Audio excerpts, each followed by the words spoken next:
play Dragon Ball card game, or if if you're coming in new, welcome. But you play, or you're about to play. Hopefully, there are some things that you've realized, or some things that you're about to realize about the game. And these are not sarcastic at all. A lot of people like to make fun of this game sometimes, but there's a couple things that you realize about this game. You play it. We have a very fresh and it's a pretty exciting game. We have a pretty good design team that always keeps the game fresh. We have a really good Eternal format that they use to their advantage to support a lot of old strategies. And yeah, we have very open, whenever they don't make design mistakes once in a while. We have a pretty open, versatile, rewards skill a lot. I think we have one of the arguably best mechanical games, and you get rewarded for, building well and playing well. But what issue does that bring up? Um, that brings up the issue of a very, very big knowledge wall that you have to get through, and that's what turns off people from this game. So, what is up, guys? It's PvE Quick Guy here. We're back with another video, and today we're gonna start some, a series that I've been wanting to do for a bit. We're gonna call it Git Good 101. But this is basically just a series for, aspiring players, if you want to be better at the game and kind of go to the next level. Or, if you're new, these are going to be some educational, more in-depth videos, probably less edited just so that, there's not a lot of mumbo jumbo in them. I like to do that, but yeah, this is going to be a little series that I'm going to do to try to help everybody. That's what this channel is all about. Um, Helping people, just putting light to different sorts of things. So with that being said, let's get started. Let's talk about some deck building today. So today we're gonna be talking about deck building. I think this is gonna be the first most important topic to talk about because if you can't build a deck properly, you can't really do much, right? So there's gonna be, I'll mention it here. There's three topics I want to talk about as big things: deck building, playing, and testing. And after that, I want to get into more specific things. Within those three categories, there are going to be some shorter videos to talk about more specific, I guess, mechanics to talk about to improve. So without further ado, let's go ahead and get started with deck building.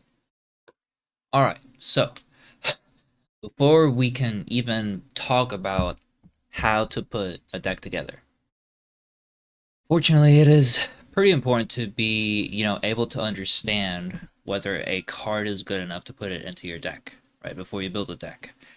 Um, you can't put 50 to 60 cards together without really understanding what you're putting in your deck, right?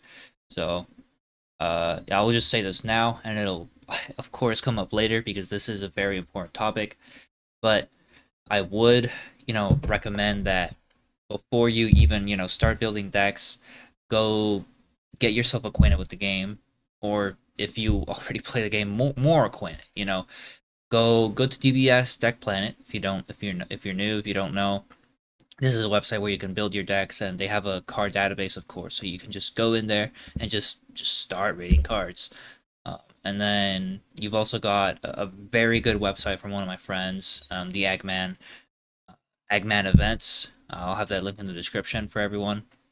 But you can go to EgmanEvents, and then you can go. You've got all sorts of events. Dating back to like set 18. Some decks have been staying strong since then. Some have not. But you can go there, check the events out, check every top good, see what decks are there, see what people are putting into those decks on a regular basis, and then you can get yourself more acquainted with the cards. You can start reading some stuff. You can start, asking yourself why people are putting cards into their decks. Read them, figure out what their value is. Why, again, why a card is in a deck. Because being able to understand why a card is strong, why people put it into their deck, you when you understand what sort of value cards give a deck, you can then understand more easily how to make those decisions yourself. as you build a deck, as you put cards into your deck, you can start deciding for yourself what sort of value a card will give you. That way you have to spend less time, building a deck or tweaking it, which can be relatively valuable depending on how much time in general you allow yourself to have to, play the game. Um, but yeah, again, I would just call this, the reading comprehension and like power literacy sort of section of this. Now we can start, actually talk about the decks. These are just the two decks that I have the most fun with recently and stuff that I really want to work on. I really like decks that are, malleable and you can do a lot of things with, which seems weird that I would say that about Cell, but, I do have a video about this, and since then, this deck has already changed a lot. So, but these are just the two decks that I really enjoy right now. They are very flexible, and before even starting to put together your deck, you have to figure out, the leader you want to play, and you have to read your leader. So, you take your leader, you pay attention to certain things. You just read it to its full extent, the front side, the back side, apart from reading it, again, understand what its abilities are, what playstyle the leader on its own might be looking for. Also pay attention to the color because obviously there are a lot of cards that say, oh, if your leader is this, the color, the traits, the character, this is a Son Gohan SH, it's a Saiyan and Earthling, that can mean several different things. And nowadays, like, let's just say, recently in set 21, we had the OOP cards released that say Earthling leader. Gohan is an Earthling, so this deck got a buff in set 21. Um, what restrictions leaders have if they have any. Like this one, you can't charge past 3 energy. You only get 3. Cell this well, it's an errata, but you can only run green android battle cards in your deck. So what sort of restrictions? What how do the designers stop you from playing the game to a certain extent? What sort of awakened condition do they have? Um, you know, this guy awakens at 5 life, or when you have a Z battle card in play, the 2 cost. These are all things that can and will, if they have a restriction, affect how you approach your deck building. You know, and obviously some decks have engines to them. This one not as I mean, there's obviously decks that cards that released in the set that this was released that obviously go into the deck because they are good, but some decks have engines to them, like Cell or most decks nowadays. They have an archetype to them, but there are some decks that are basically truly generic, which are a little bit more challenging to build. But apart from the engine that you put into a deck, which I can talk about a little more later. But apart from that, you have to think about how you fill your deck space. So knowing what your leader can fit in their deck is very valuable. Now, next up is card count. The amount of cards that you put in your deck is, of course, relevant. This is because you can put from 50 to 60 cards into your deck if you don't know. And obviously, in most cases, you're going to want to be at 50, right? Because it's the lowest number, it's the most safe, it's the most consistent. But nowadays, a lot of these decks will draw a lot of cards, they'll cycle a lot of cards out of their deck, and they draw pretty heftily. So, from my experience, you really can reliably go up to like 52 or 53, depending on the deck. If you're like Golden Frieza or one of these decks that draws and cycles a lot. I mean, I think, no, Cell's not, but you can go up to like 54, 55 even if you draw a lot and you don't have to like see a certain piece. Um, in general, the only decks that will really be able to go above that are like black mill decks, which is to say that decks that put their own cards into like the drop area or something. Black mill decks can generally very safely go upwards of like 55 or more without a problem. But there are very few exceptions to like how you very few exceptions to like putting a bunch of cards in your deck. Normally 51, 52, 53 are very safe numbers. Your aggro, you probably want to go 50. Now, Main engine. So when you talk about the main engine of a deck, the main engine of a deck is mostly about ratios. Once in a while, and this is a little bit overlapped with like the power literacy thing, right? So whenever you see reveals, which we're actually about to get soon, hopefully, the engine of a deck is mostly about ratios because as you see reveals, as you read the cards that release in a set 4 deck, you should be able to ascertain what cards will be good in the deck or not, right? So you have Cell. Um, it has a certain engine to it for the most part.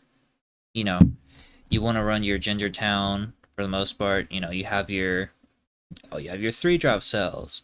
You have the guys that like play on Awaken. You have this like aggressive SR.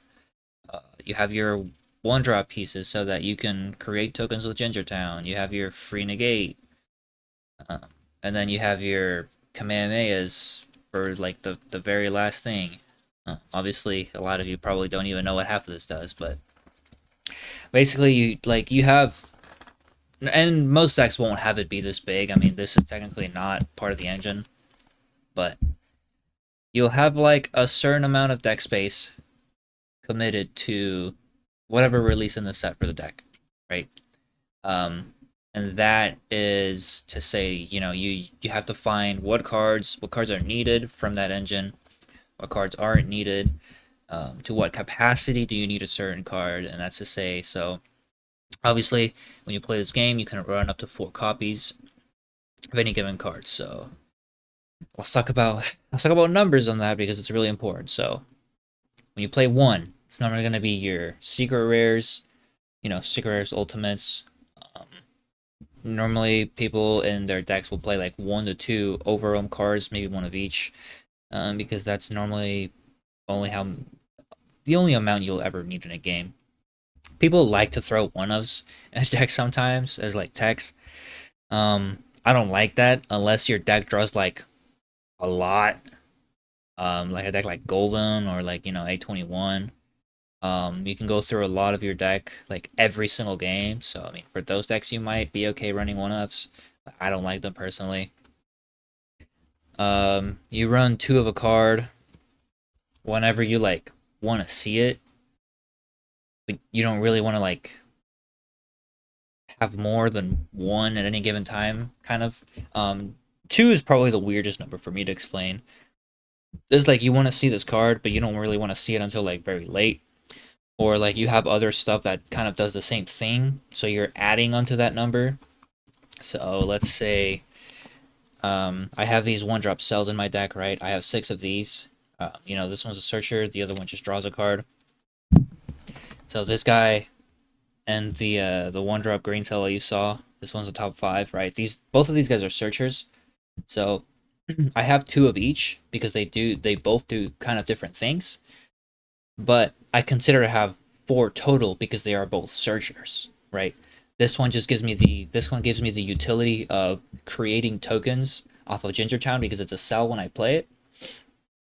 And this one gives me the utility of searching for any android with a cost of 6 or less in the top 5. So they are similar cards, but I kind of lump them together, right? I do that a lot. If a card has a similar function, I will just count them together because it just works better for me in the deck building. And so it's just 2 is a weird number to explain because normally 2 is like a card that you don't really want to see, but you want to see it like on like I don't know, let's say turn 4. It's weird. 3 is easy to explain. That's just a card that you kind of want to ensure that you want to see at least 1 copy, but you don't really want to like see multiples of necessarily. Like this card. This card is like a check land. I charge it rested, and I only need the 1. So, and I play it at 3 because I want to see 1, right? If I see any of these other 2, I'm not really that happy, but I'm not really like sad either. And then 4 copies of a card means that it is very essential for the deck, and you would probably want to see multiples of it. Or you need a lot of cards of that because you really need to see it on like turn one. Let's say one of the new decks, Polku, it absolutely has to see one of its one drops on like turn one. So you play four of the both of one of the ones that exist. You play 8 copies because you really want to see it that badly. Um, some decks, like the Cell, have some specific cards that do things like I showed earlier, part of the engine. He'll have cards like the 17 and this 18. When I awaken, I play them on my opponent's board for my deck. So there'll be this sort of card that does a specific thing. Poku also has this with the Gohan, um, where you need them in your deck. Normally, you'll want to run these at 2 because you kind of have to see it. You don't want to be stuck with it and like hand or life at 1 copy. And it's not always going to work your way. Even at 2 copies or even 3 copies, you'll get that one game where you're like, ah, shit, one's in my life and one's in my hand. Oh well. Uh, but yeah, most of the time, that sort of card will be run at 2 because you don't want to see it.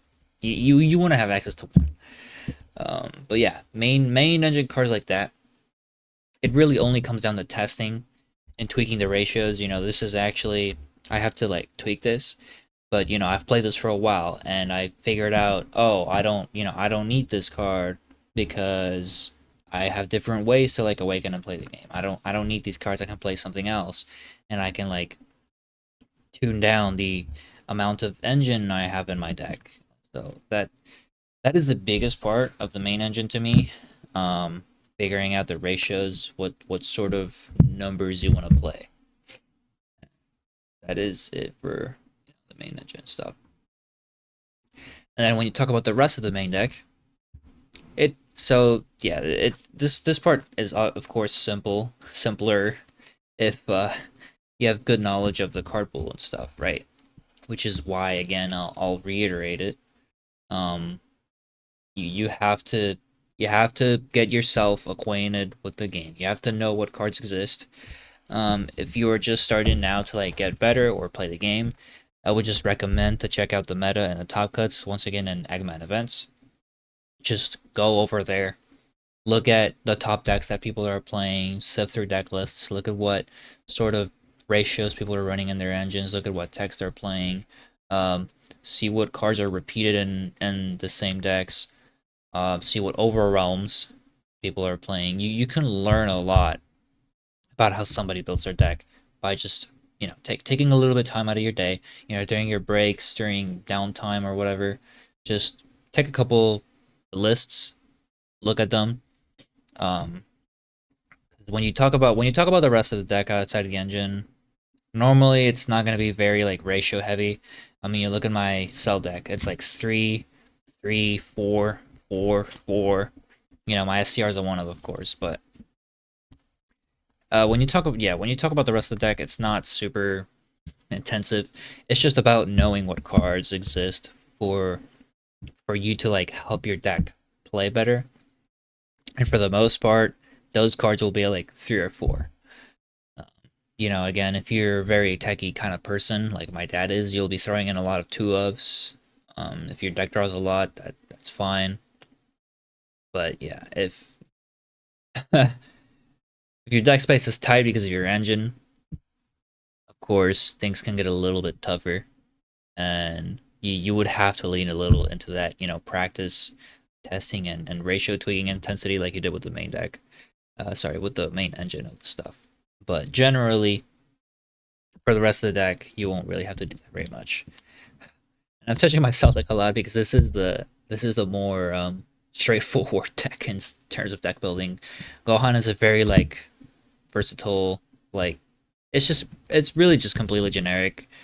Of course, there are some certain cards that release in set 19 that the deck wants to run, but yeah, that is basically it for like the main bulk of deck building.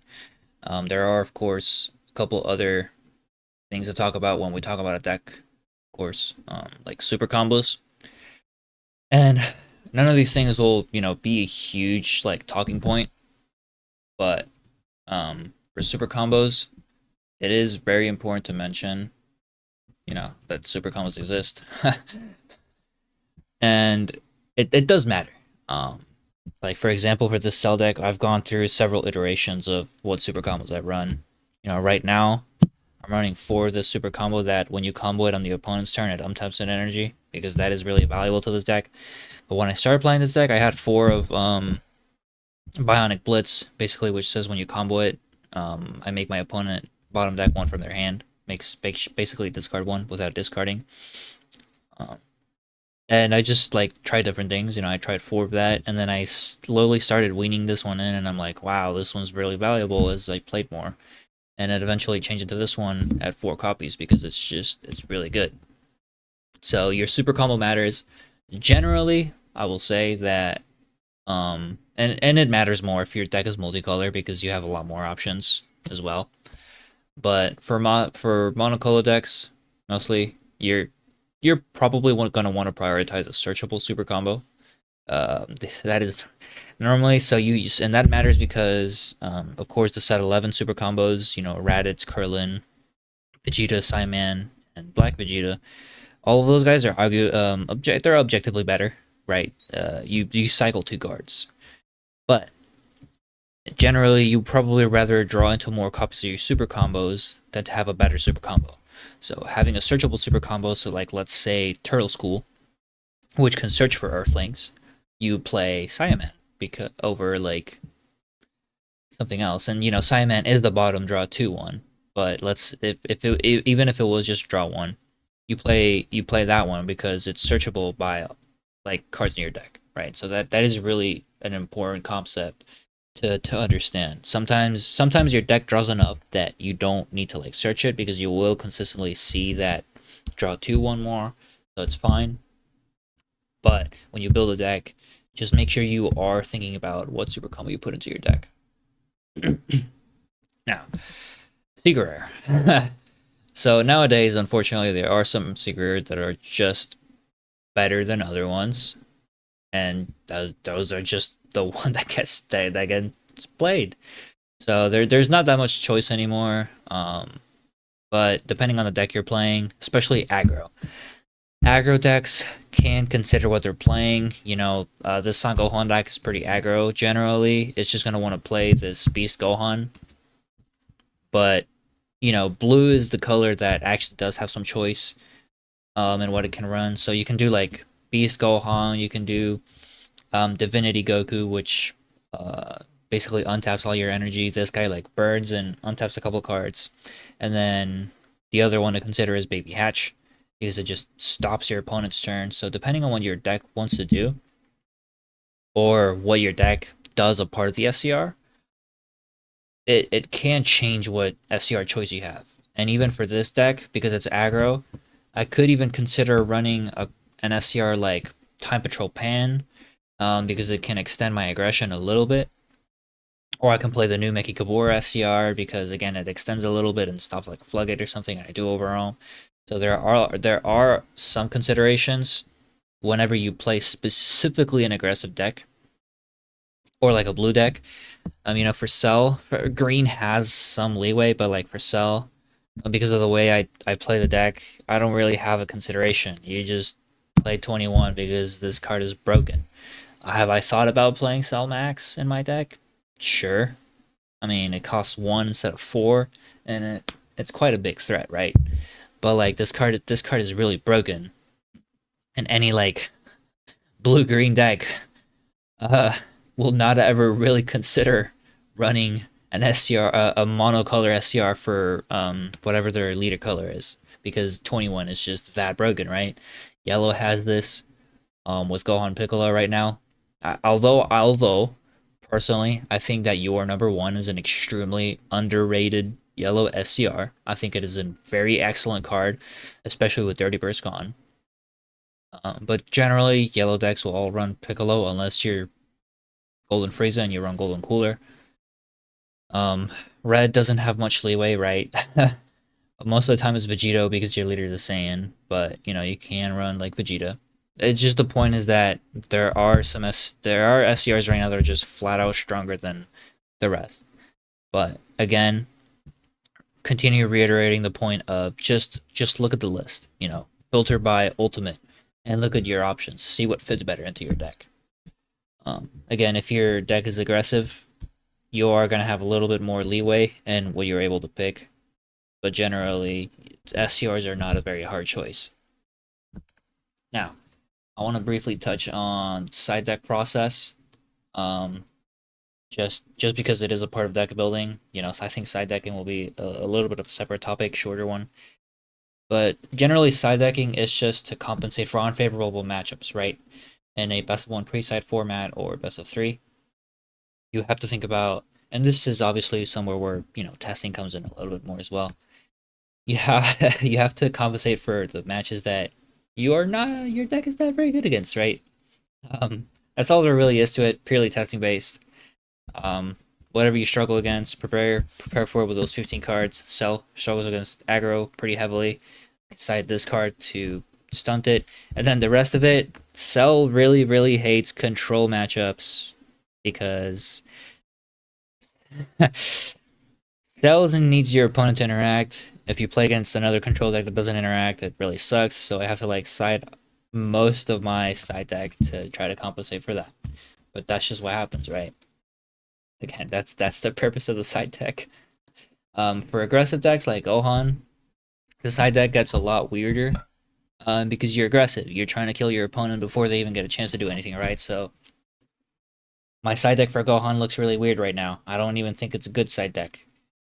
But, you know, you have, okay, Shin, because I can only charge 3 energy, and my opponent might do something. My side deck for this deck is really weird. I've always had a lot of trouble siding with aggressive decks because you don't really need to side. But, yeah. The Z deck, it's not really too much to talk about. You know, you've got, it's only 7 cards, man. uh, you kind of just put in whatever is good. You know, for Gohan is a little weird because, okay, here's my Awakening condition. Here's a Cell, it's just a good card. Here's a Beerus, it's just a good card. Here's a Goku, it's just a good card. This is the only card that, you know, other decks wouldn't really run, but it is good for Gohan because Gohan creates a lot of Z energy, and then just a good card to like enable a card. So it's like you don't, and this is a deck that doesn't even have like Z stack mechanics or anything in it. Cell's a better example for this because Cell literally has to play 3 specific cards in its Z deck. You have to play the Z leaders, right? So all of a sudden, that's 3 cards gone in my Z deck, and then I've only got 4 spaces left. What do I do? Oh, something to like take my own life. A card to attack, and then a card to like potentially finish the game. So it's like Z decks aren't really like too hard to talk about. Again, you can just look at the card list and DeckPlanet because it's not very big right now. Obviously, as the game grows, it'll get bigger. Um, but yeah, I mean that's basically all there is to talk about a deck. You know, it's not short. Again, the entire point is to try to describe these things as best as I can, so I can help you guys get a little bit better. Um, Again, Gohan, a deck like Gohan will be hard because it's generic. You know, I don't have to do anything like super specific with this deck. So I don't know. You just pull out cards like, oh, this Oob is just really good in the deck. Oh, I have a counterplay. Oh, this Piccolo is really good. I'll just put 4 of it. Uh, I don't know. This other card. Oh, this deck has a way to combo a lot of cards because of this guy. So we'll play this Gohan Piccolo card. Oh, here's a couple Overrealms. And a lot of this deck was built because I just kind of know what cards exist, right? But even then, when I build a deck, because I don't know blue very well, I'll just go into DeckPlanet and I'll just look through like all 20 pages of blue cards in case I miss something. And I still miss something. In my initial build, I missed this card, and it's like one of the best cards you can put in the deck. But yeah, I mean, it's not easy to build decks and especially fine tune them. But you know, deck building is I think is the most important part of the game because, like I said at the start, if you can't build a good deck, you probably can't play it very well. You know, vice versa also works the same. I think there's two ways to approach the game. You can either play something that's worse but more build intensive to make yourself learn how to build better, or you can play just a deck that is, one of the meta decks, one of the top decks, and make yourself learn how to play better. Personally, out of the two, obviously, I think deck building is more important. But overall, this is not to say that every deck will be built according to these basics. Again, Gohan is like an extreme outlier, and even Cell to an extent because it has a hefty restriction. These are kind of outliers to the points I've made here. Uh, they are very unique decks that will require different approaches. But overall, even then, the fundamentals that I've talked about can be applied to everything you build. If there is one thing to take away from this video, if you've made it this far, or if you skipped whatever you've done, there's one thing to take away from this video, that it's okay to make mistakes. I still have to tweak both of these decks from the version that they're currently at.